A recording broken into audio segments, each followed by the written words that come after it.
ലോകത്തിലെ കണ്ണീരായി മാറുകയാണ് പലസ്തീൻ. 3 മാസമായി തുടരുന്ന സംഘർഷത്തിൽ 26,000-ത്തിലധികം പലസ്തീനികളുടെ ജീവനാണ് നഷ്ടപ്പെട്ടത്. ദുരിതം വിതച്ച് ഇസ്രായേൽ ആക്രമണം തുടരുന്നതിനിടെ ഗാസയെ പ്രതികൂല കാലാവസ്ഥയും വീർപ്പുമുട്ടിക്കുന്നു. കനത്ത മഴയും തണുപ്പുമാണ് തെരുവിലുറങ്ങുന്ന ഗാസൻ ജനതയ്ക്ക് വെല്ലുവിളിയാകുന്നത്.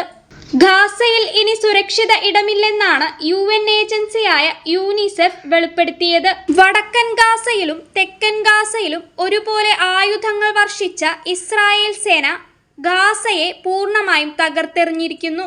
അഭയാർത്ഥി ക്യാമ്പുകളെ പോലും ഇസ്രായേൽ സേന വെറുതെ വിടുന്നില്ല. യുദ്ധനിയമങ്ങളെല്ലാം കാറ്റിൽ പറത്തി ദുരിതം വിതയ്ക്കുകയാണ് ഗാസയിൽ ഇസ്രായേൽ.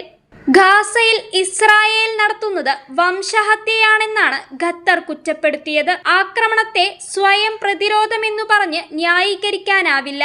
ഗാസയിൽ ഇസ്രായേൽ നടത്തുന്നത് വംശഹത്യയും നീചമായ കുറ്റകൃത്യങ്ങളുമാണെന്ന് GCC ഉച്ചകോടിയിൽ ഖത്തർ തുറന്നടിച്ചു. തെരുവിൽ ടെന്റുകളിൽ കഴിയുന്ന പലസ്തീൻ ജനതയോട് പ്രകൃതി പോലും ക്രൂരത കാട്ടുകയാണ്. ഇസ്രായേലിന്റെ തുടരാക്രമണങ്ങളിൽ ദുരിത ജീവിതം നയിക്കുന്ന ഗാസൻ ജനതയ്ക്ക് വെല്ലുവിളിയായി പ്രതികൂല കാലാവസ്ഥയും. കനത്ത മഴയും തണുപ്പും നിറഞ്ഞ കാലാവസ്ഥ ഗാസയെ വീർപ്പുമുട്ടിക്കുന്നു. ഗാസയുടെ അവസ്ഥയിൽ ഐക്യരാഷ്ട്രസഭയും ആശങ്ക അറിയിച്ചിട്ടുണ്ട്. കനത്ത മഴയിൽ രൂപപ്പെട്ട വെള്ളക്കെട്ടും വൃത്തിഹീനമായ സാഹചര്യവും ജനജീവിതം ദുസ്സഹമാക്കിയെന്നാണ് റിപ്പോർട്ടുകൾ പറയുന്നത്. ജനങ്ങൾ താമസിക്കുന്നത് വാസയോഗ്യമല്ലാത്ത സ്ഥലത്താണ്. പലർക്കും ആവശ്യത്തിനുള്ള പുതപ്പുകളോ വസ്ത്രങ്ങളോ ഇല്ലെന്നും UN അധികൃതർ പറയുന്നു. ഇസ്രായേൽ ആക്രമണത്തിൽ ഇതിനോടകം ഭൂരിഭാഗം പലസ്തീനികളുടെയും വാസസ്ഥലം നഷ്ടമായിട്ടുണ്ട്. മറ്റുള്ളവർ ചെറിയ ഷെൽട്ടറുകളിലാണ് അഭയം പ്രാപിച്ചിരിക്കുന്നത്.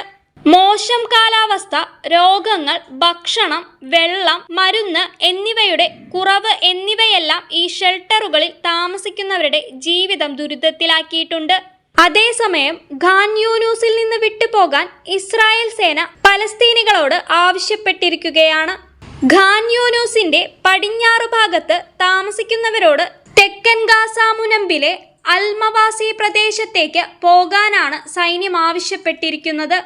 അൽ നസർ, അൽ അമൽ, സിറ്റി സെന്റർ എന്നീ നഗരങ്ങളുടെയും 107-112 ബ്ലോക്കുകളിലെ അഭയാർത്ഥി ക്യാമ്പുകൾക്കും സമീപ പ്രദേശങ്ങളിൽ താമസിക്കുന്നവർ സുരക്ഷയെ മുൻനിർത്തി അൽ-ബഹർ തെരുവിലൂടെ അൽ-മവാസിയിലേക്ക് പോകണമെന്നാണ് സൈന്യം X പ്ലാറ്റ്ഫോമിലൂടെ ആവശ്യപ്പെട്ടിരിക്കുന്നത്.